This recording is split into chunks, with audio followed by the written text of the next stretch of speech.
Ciao à tutti! Je vous avais promis une petite vidéo sur la façon dont on gère les déchets, la production, le packaging et les transports à Folieto. Vous expliquer un peu notre démarche écologique, responsable, qu'est-ce qu'on a mis en place, qu'est-ce qui serait à améliorer encore. Donc je vais diviser la vidéo en 3 parties. La première partie sera sur la production, tout ce qu'on a mis en place en termes de production, ensuite sur le packaging et enfin sur le transport. Bien sûr, on est perfectible, hein. On s'améliore déjà pour la deuxième collection et c'est certain qu'il y a encore des améliorations à faire. Et l'idée ici, c'est juste de vous présenter en fait notre démarche, nos questionnements. Et c'est ouvert à la discussion, ouvert au dialogue et ouvert aux suggestions bien sûr aussi. Alors dans la première partie sur la production, donc en termes de production, pour ceux qui connaissent déjà bien Folieto, le principal produit c'est les cartes de notes, donc bien sûr c'est du papier. C'était important pour nous d'utiliser du papier recyclé, c'était vraiment le critère de base dans la sélection du papier. Donc celui-ci c'est un papier qui est recyclé à 80%. Les 20% restants proviennent de forêts qui sont gérées éco-responsablement, donc elles ont le label FSC qui est le label le plus strict en termes de gestion écologique et responsable des forêts d'après la WWF. Et c'est du papier qui est fabriqué en Italie par la marque Federiconi. Donc au niveau de la production, en termes de la production des cartes, l'impression et la découpe, on cherche tout le temps à optimiser au maximum le papier qu'on utilise, c'est-à-dire à faire le moins de pertes possible de papier. Après, il faut savoir qu'en imprimerie, quand on imprime, il y a un moment de calage avant l'impression réelle des cartes, telles que vous les voyez là, donc le moment de calage où les machines sont réglées. Et là, il y a une forte quantité de papier qui est utilisée afin de tester les machines et de mettre les bons paramètres. Donc ce papier-là, notre imprimeur le réutilise en l'offrant aux écoles de son secteur. Donc c'est une façon de ne pas jeter, c'est une revalorisation de ces déchets. Et ça, du coup, c'est quelque chose qui nous a aussi énormément plu. Donc les déchets papier ne sont pas jetés, ils sont revalorisés sous forme de dons. Pour la prochaine collection, on va encore plus optimiser notre papier, la façon dont on l'utilise, puisque en plus des cartes, donc vous voyez là les cartes, on a 3 couleurs, les jaunes, les roses et les bleus. Dans la prochaine collection, il y aura une 4e couleur qui sera le blanc crème. Et de façon à optimiser encore plus ça, donc pour vous expliquer, quand on imprime, en fait elles ne sont pas imprimées une par une, mais elles sont toutes imprimées sur des fiches, sur des grandes feuilles, couleur par couleur, couleur de papier par couleur de papier. Et pour éviter encore plus la perte sur la prochaine collection, donc les chutes de papier en fait quand les fiches sont découpées après, on va insérer, donc je ne vous dis pas encore ce que c'est, mais un nouveau produit qu'on va du coup faire imprimer en même temps que les fiches sur les mêmes feuilles pour pouvoir récupérer en fait ces petites chutes de papier. Donc là ça va être optimisation au top pour la prochaine collection. Le même principe va être appliqué à tous les prochains produits de la prochaine collection et on va même aller un petit peu plus loin puisqu'on va aussi utiliser le même principe pour produire notre propre packaging. Donc le packaging des cartes qui aujourd'hui est un papier craft de ce type là, donc il y a un autre papier encore, sera bientôt réalisé à partir du même papier que nos cartes et que les autres produits que vous découvrirez bientôt. Donc c'est vraiment une optimisation au maximum. Donc c'est un papier qui est recyclé mais qui est aussi compostable parce qu'au niveau de la fabrication du papier, déjà, donc le papier est réalisé sans acide, sans chlorine, sans métaux lourds, c'est vraiment un papier, il y a vraiment une démarche derrière la fabrication du papier en tant que tel. Donc le papier est recyclable et compostable. Et nous, en fait, quand on imprime, l'encre que vous voyez sur vos cartes, l'encre qui sert à imprimer les motifs, est une encre végétale. Donc ça veut dire que vous pouvez sans souci composter vos cartes. Donc après, tout dépend du stylo ou du moyen d'écriture que vous utilisez. Donc attention, mais si c'est un crayon de bois par exemple, vous pouvez tout à fait mettre vos cartes au composteur. Je vous conseille peut-être de les découper en petits morceaux pour faciliter le travail de vos petits verres de lombricomposteur, mais sinon il n'y a aucun souci. Les chutes de papier, je vous en ai parlé, les encres végétales aussi. Donc maintenant, pour la production, je vais passer à la production des petites pochettes en cuir. Donc ça, c'est la pochette Busta. Donc la pochette Busta, elle est fabriquée aujourd'hui à partir de chutes de cuir. Donc c'est un cuir qui n'est pas suivi. Ça veut dire que la collection que vous avez là, qui est encore celle de l'année dernière, il nous reste une petite dizaine d'exemplaires sur la boutique. La collection que vous voyez là, en fait, elle ne sera pas reconduite. Parce que ça a été réalisé à partir de chutes, donc c'était juste cette fois-là. Ça a donc ses inconvénients, ça veut dire qu'on ne peut pas prolonger et reproduire exactement les mêmes modèles de cuir. Je vais vous le montrer un petit peu mieux. Par contre, le grand avantage, c'est qu'on travaille sur déjà des produits qui sont revalorisés. Donc on ne produit pas nous-mêmes un cuir supplémentaire. On travaille à partir de déchets, en l'occurrence de grandes maisons de couture et de maroquinerie. Donc ça, c'est pour la pochette en cuir.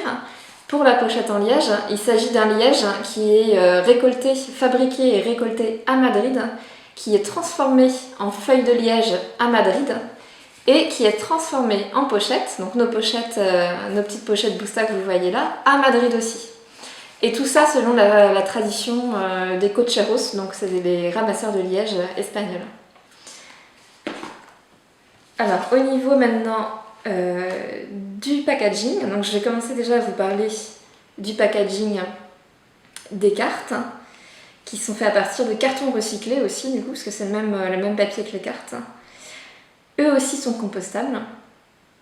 Au niveau de la pochette, donc les petites pochettes que je viens de vous montrer, elles sont présentées dans des boîtes.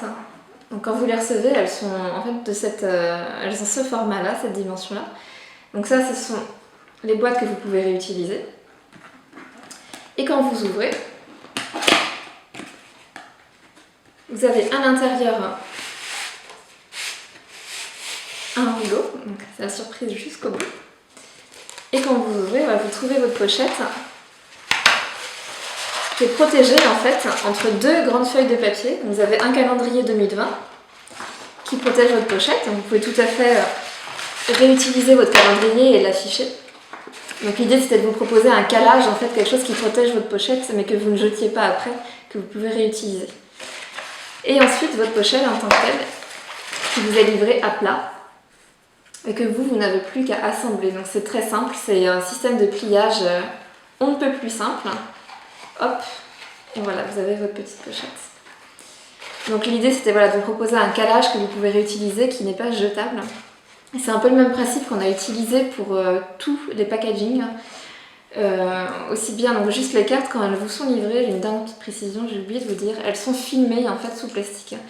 Donc ça c'est une de nos questions pour le moment, il n'y a aucun plastique dans tous nos autres produits.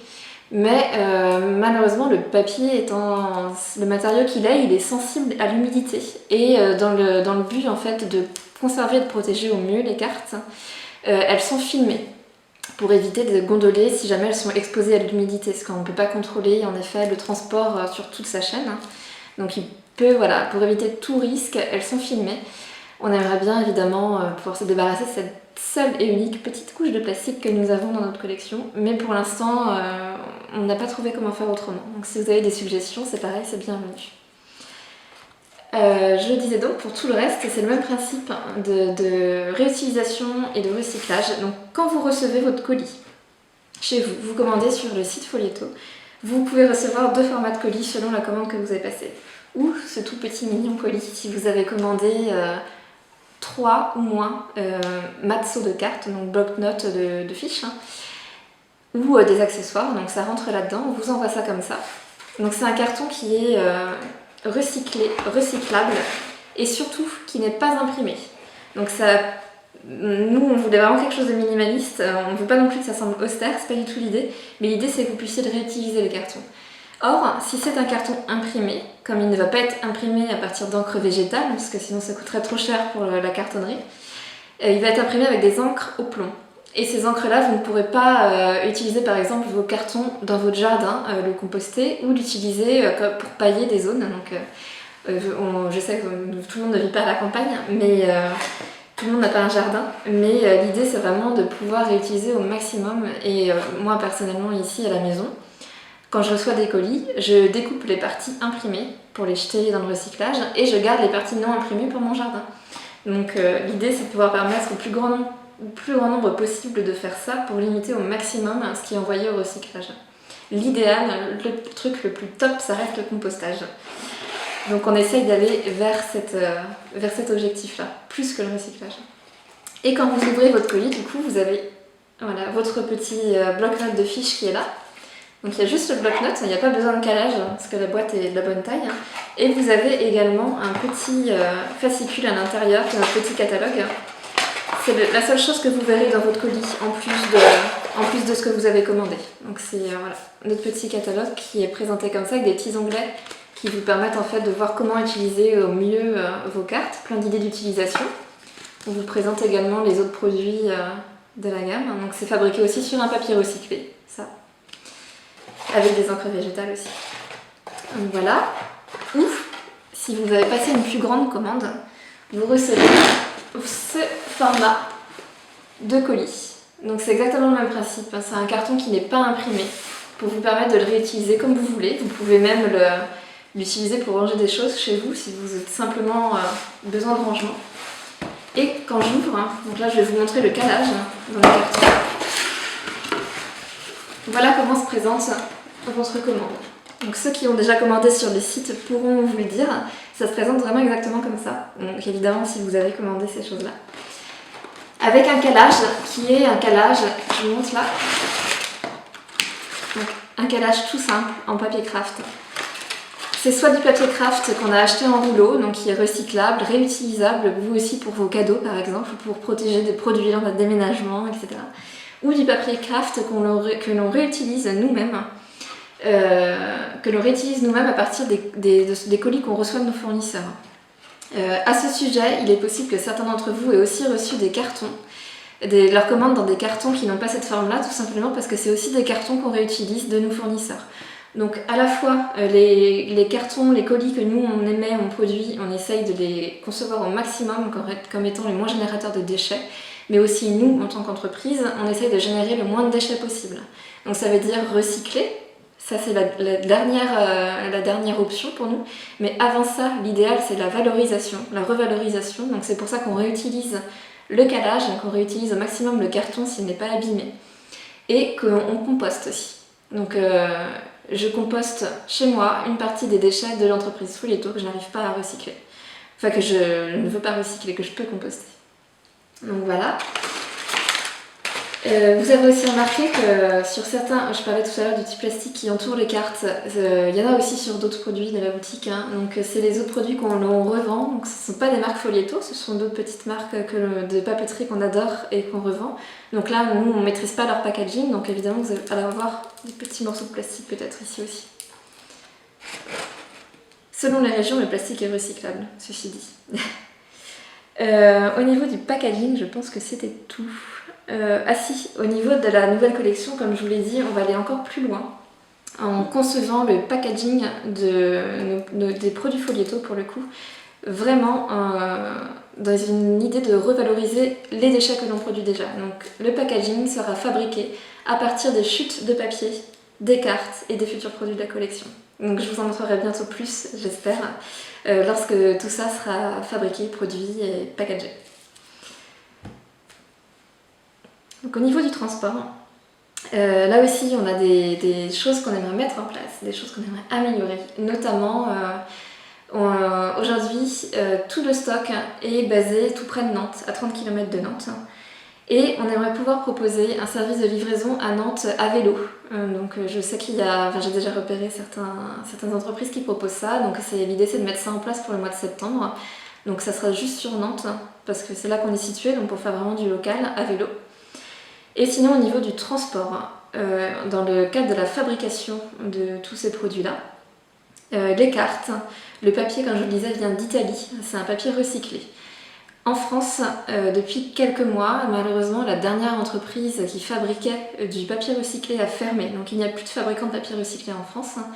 Et l'Italie, pour tous les liens que j'ai là-bas et le fait que ce soit un pays limitrophe avec la France, faisait que c'était un choix évident pour moi. De plus, je connais très bien ces fabricants de papier-là et c'est un papier que j'adore, donc je connais la qualité. Donc c'était un choix évident, même si c'est pas un papier fabriqué en France. Ça reste un papier d'excellente qualité. Les cartes viennent d'Italie, enfin les papiers viennent d'Italie. Les cartes, c'est-à-dire les fiches, sont fabriquées en France à 70 km de Nantes, donc tout près d'Angers en fait. Donc à 70 km d'où se trouve Folieto. C'est-à-dire que du coup le transport est assez limité, on a essayé là aussi de rester le plus régional possible.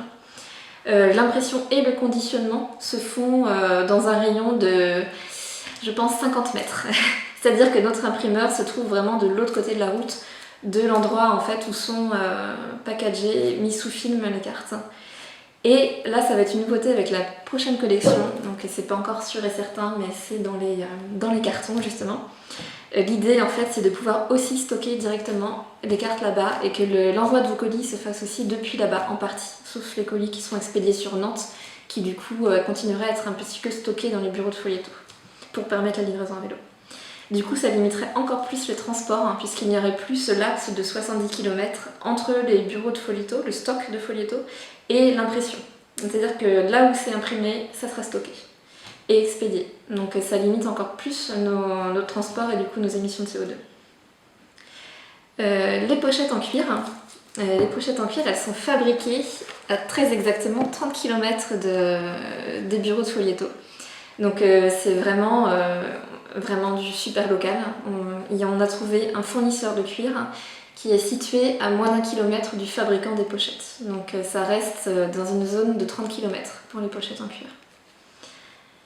Au niveau des transports pour le liège, donc comme je vous disais tout à l'heure, le liège est récolté, transformé, fabriqué en pochette à Madrid, tout à Madrid, et ensuite transféré directement chez nous dans les bureaux de Folieto. Donc il y a le transport entre Madrid et ici.